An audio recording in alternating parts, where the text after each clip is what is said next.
Mõtlesin, et ma mõtestan natuke läbi sedasama küsimust, et sõja- ja terrorismiriskid Eesti kindlustusturul läbi selle, et milline on võib-olla meie riskitaju ja siis see arusaam sellest, et milliseid riske meil täna kindlustus katab. Et nüüd seda riskitaju iseloomustada, siis ma kasutan ühte laialt viidatavat uuringut.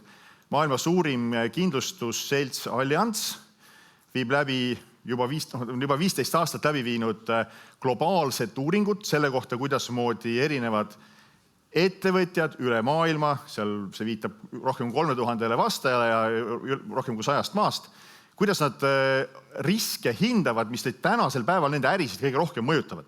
Ja vaatavad selle aasta jagu ette. Et see nüüd just äsja ilmunud uuringu tulemus. Et me näeme siin, et see ei ole nüüd mitte Eesti spetsiifiline, see on globaalne. Küberriskid on kõige suurem ettevõtjaid nende enda tunnetuse järgi ohustav risk. Üks huvitav aspekt siin, lihtsalt ma viin kokku Gerdi ettekandega sellest, kui suur on AI riski mõju ettevõtlusele, siis AI näiteks 2015 samasuguses uuringus oli 10, nüüd on ta 2. Ja sõda ja poliitiline vägivald on nagu oluliselt samamoodi tõusnud globaalses selles riskiuuringus olulisusena. Lihtsalt veel näitame seda, et see küberriski taju, et see on suur risk ettevõttele, on olnud juba pikalt nii, kui siis ütleme poliitiliste riskide selline taju on olnud aastaid tagasi madalam, ta on nüüd järjest olulisemaks tulnud. Nüüd Eesti, meil sellist analoogilist uuringut ei ole. Mul mingi sisetunne ütleb, et võib-olla geopoliitiliselt siin, kus me oleme, et meie seesmine taju selle poliitilise sõjariski osas on kõrgem kui see globaalne benchmark. Et ta ei ole meil nagu oluline, et kui me mõtleme, et mis meie ärisid kõige rohkem mõjutab, et kas ta on 7, ilmselt on ta üleval pool. Eks? Ja nüüd tulen selle kindlustuse juurde, et kas seda tüüpi riske täna Eestis kindlustatakse, et kas see nüüd teadlikkuse, siis nõudluse või pakkumise nagu takistus, et mis on puudus, et miks me ei osta. Sest et kui me mõtleme, et ettevõtjatena, et kas me aastaks 2026, et kas me keegi planeerisime, et ma ei tea, mingisugunegi sõjaline sündmus, ma ei mõtle, et nüüd täiemahuline sõda Eestimaal lahti läheks, aga selles kontekstis sõda ei ole ka otseselt ainult kineetiline kontakt. Sõda käib täna Ukraina ja Venemaa vahel ja sellel sõjal on juhuslikku laadi mõju meile ka. Need samad drooni näited, mis siin eelmistes ettekannetes olid.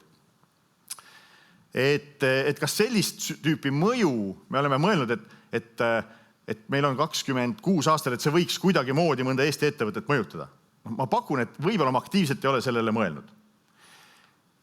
Teisest otsast, kas ettevõtjad mõtlevad, et järgmine aasta võiks toimuda minu ettevõttes tulekahju?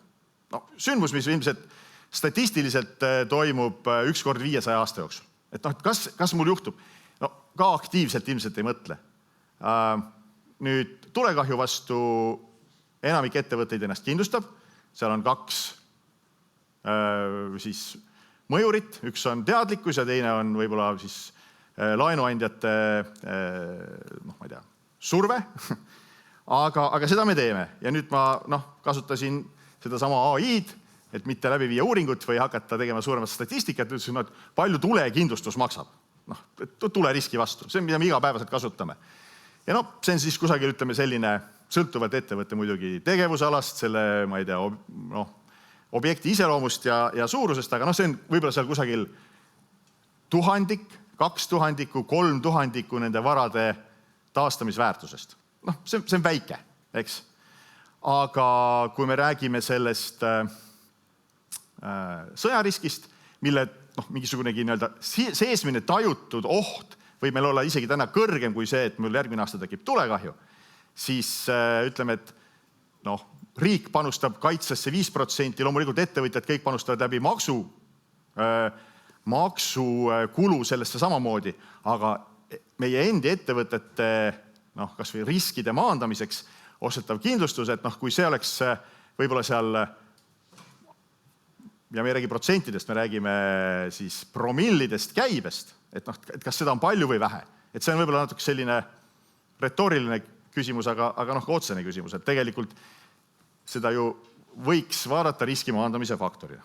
Nii. Sest et tulekindlustus ei kata järgmisi, ma ütlen absoluutselt, kindlustuslepingud on erinevad, igal ettevõttel on oma kindlustusleping, seal on omad tingimused, aga ta ei pruugi katta, ütleme nii, järgmisi riske. Põhimõtteliselt siis neid samu riske, mida kolleegid Londonist näitasid, et nemad saavad kindlustada. Ma ei hakka kõikidel neil nüüd niimoodi ükshaaval peatuma, aga ma usun, et nad on piisavalt loetavad.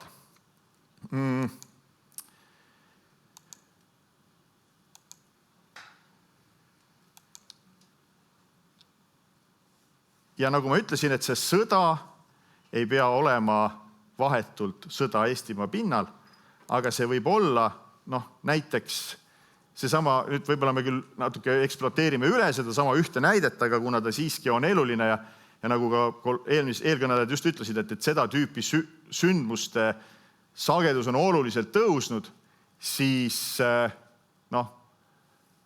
see ei pruugi olla kõikides kindlustuslepingutes sedamoodi sõnastatud, aga see on reaalselt ühe Eesti kindlustusandja tingimustest väljavõte, ehk et kui meil on olemas sõjaliseks otstarbeks loodud seade, näiteks droon, ja kui see plahvatab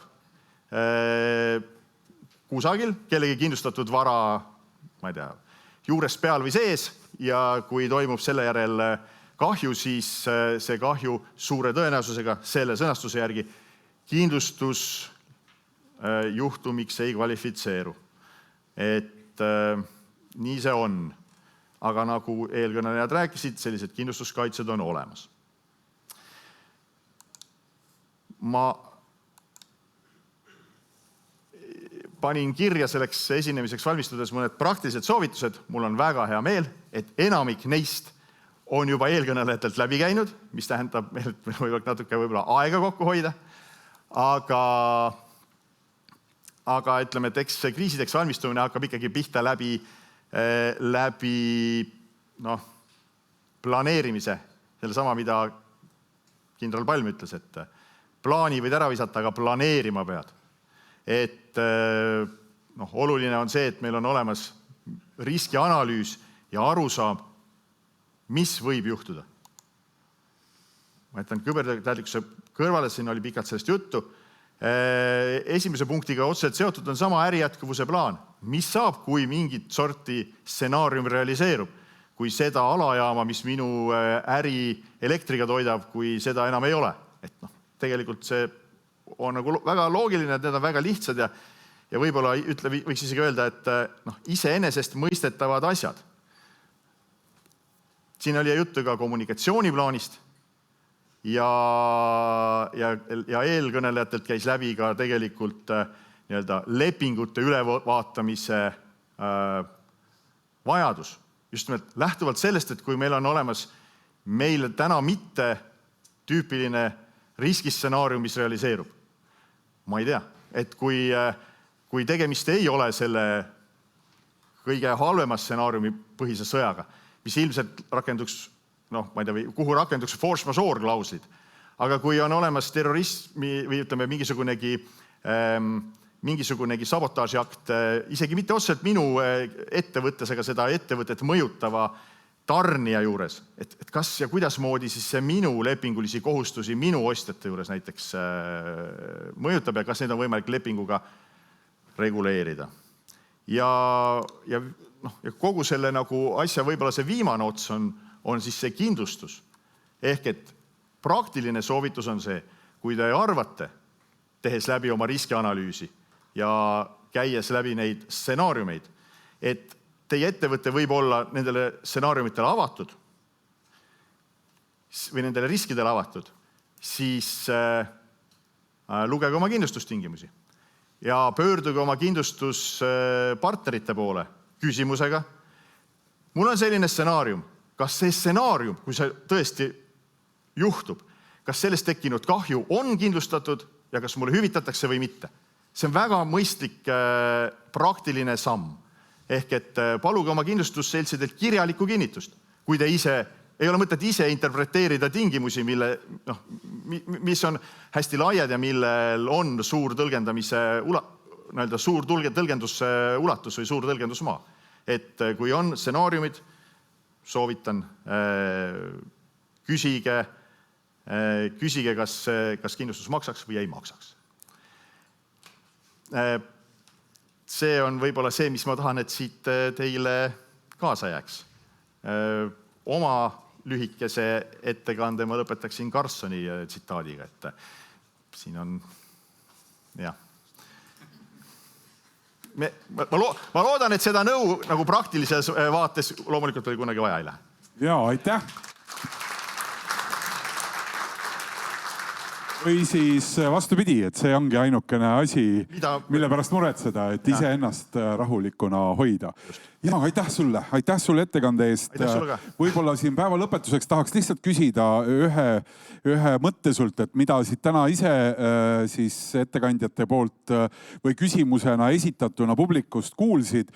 Mulle endale tundub, et võib-olla üks väga praktiline asi, et tänast päeva ettevalmistades, tänase päeva peale mõeldes, olin isegi võib-olla natuke mures, et mida Charlie tuleb ütlema ja me oleme ju kogu aeg ikkagi tajume nagu seda info välja, et nemad seal kusagil Lääne-Euroopas tajuvad meid sõjatsoonina, siis see oli päris rahustav, mida härrad siin laval ütlesid, et Balti riigid, ei midagi erilist, et suurt muutusse Ukraina situatsioon siis kindlustuskäsitlusse toonud ei ole ja võttes seda kuidagi tõdemusena aluseks, et raha räägib, siis nii väga tõenäoliselt see üks päris hea nagu kaalumise punkt ongi. Ja, et olen nõus, et kui me võtame nüüd kindral Palmi poolt näidatud sellise tõenäosuse skaala, eks ole, et ega need seda tüüpi kindlustuskaitsete hinnad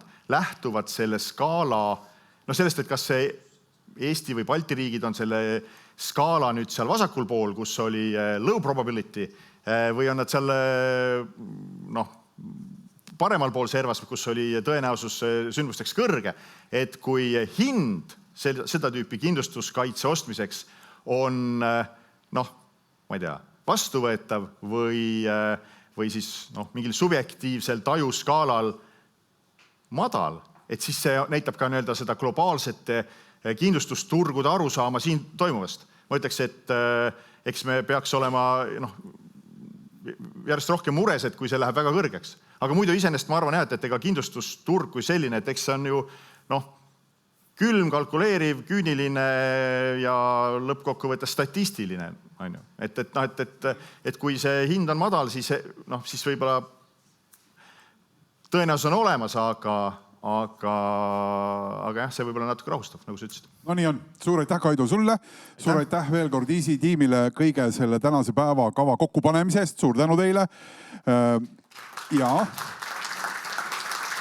Ja kui tahta midagi väga praktilist kaasa võtta, siis ma arvan, see Kaido viimane slaid nende soovitustega, kuidas oma olukordadele läheneda, võiks olla see, mida sa meilikastist üles otsid, siis kui me oleme sulle tänase päeva materjale jaganud. Suur aitäh osalemise eest, suur aitäh, et sa olid siin kohal ja neile ülekannet jälginutele ka. Suur tänu meiega koos veedetud aja eest. Loodetavasti said teadmisi juurde.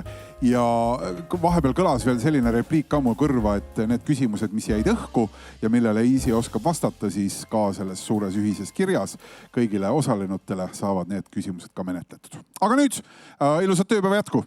Nägemiseni ja kohtumisteni. Ja aitäh veel kord Urmasele.